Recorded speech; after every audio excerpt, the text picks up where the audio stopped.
In 1948, Robert Mitchum was arrested for marijuana use. He spent 43 days in jail, and his mugshot, flat lighting, booking number, expressionless face, plastered every newspaper.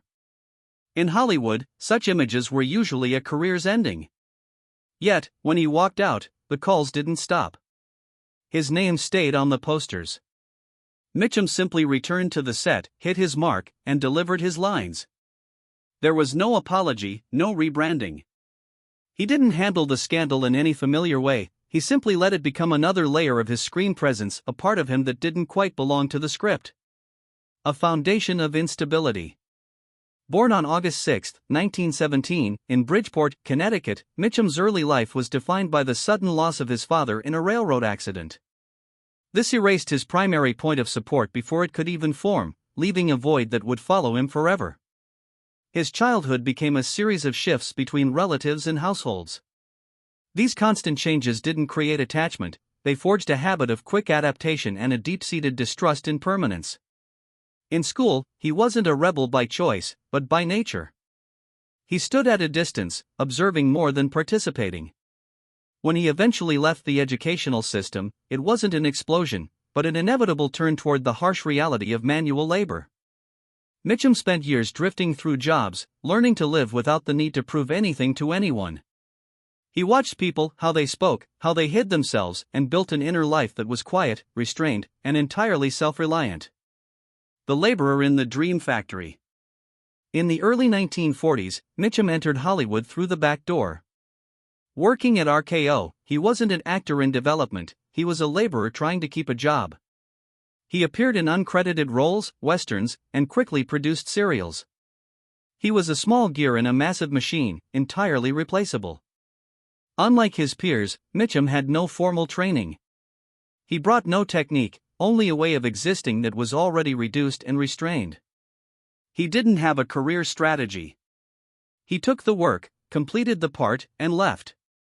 This lack of effort, this refusal to perform for attention, created a naturalness that the camera loved. In an industry full of people trying to stand out, Mitchum's stillness made him impossible to ignore. The pivot of 1945. The year 1945 was the breaking point. His performance in the story of G.I. Joe earned him an Academy Award nomination for Best Supporting Actor. Suddenly, the industry's spotlight was fixed on him. Most actors would have seized this moment to build a persona, but Mitchum remained still. He didn't adjust his image or play the Hollywood game.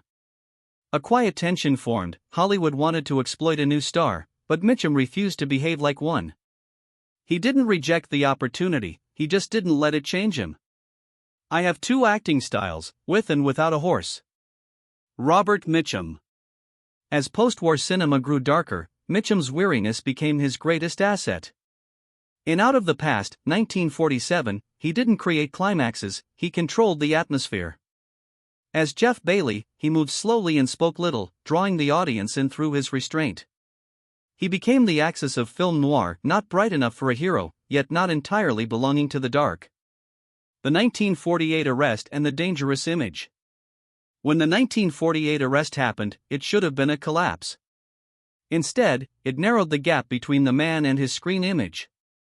The bad boy persona wasn't a PR strategy, it was the result of a man who refused to explain himself. Danger was no longer something he acted, it was something that accompanied him into every frame.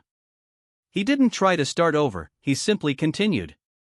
By the 1950s, Mitchum was a force that Hollywood had to revolve around. Colliding with the system. Mitchum's refusal to conform led to fascinating collisions. In Angel Face, 1953, he clashed silently with the disciplined director Otto Preminger.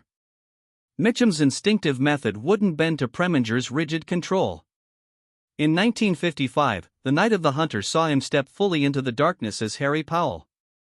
With love and hate tattooed on his knuckles, he created a menace that was terrifying precisely because it was so calm. He didn't need to shout to be dangerous. Through the 1960s, in films like The Sundowners and Cape Fear, he maintained this stable axis. He didn't seek to reinvent himself, he allowed the world to adjust to his rhythm. Max Cady in Cape Fear was a masterclass in steady, sustained pressure, a presence the audience couldn't escape. The changing tide. By the late 1960s, Hollywood was changing faster than Mitchum cared to. The production of Ryan's Daughter, 1970, under David Lean was a grueling, controlled process that clashed with Mitchum's need for distance. He didn't resist openly, but his fatigue was visible. However, the 1970s also brought The Friends of Eddie Coyle, 1973, a film that perfectly matched his minimalism. In this cold, realistic world, Mitchum didn't need to act, he just needed to exist. It remains one of his most profound portrayals of a man drifting along a path he cannot reverse. The final act, television and home. In the 1980s, Mitchum transitioned to television. Epic miniseries like The Winds of War and War in Remembrance allowed his slow, steady presence to serve as an anchor for long-form narratives. He reached a new generation not by changing, but by remaining the same. Off-screen, his life followed a similar rhythm of quiet endurance. He married Dorothy Spence in 1940, and despite his long absences, rumors of other relationships, and the pressures of fame, the marriage persisted for nearly 60 years. It was a partnership defined not by what was spoken, but by what was tolerated. They moved within the same structure, if not always the same rhythm, until the end. Robert Mitchum never tried to be a legend.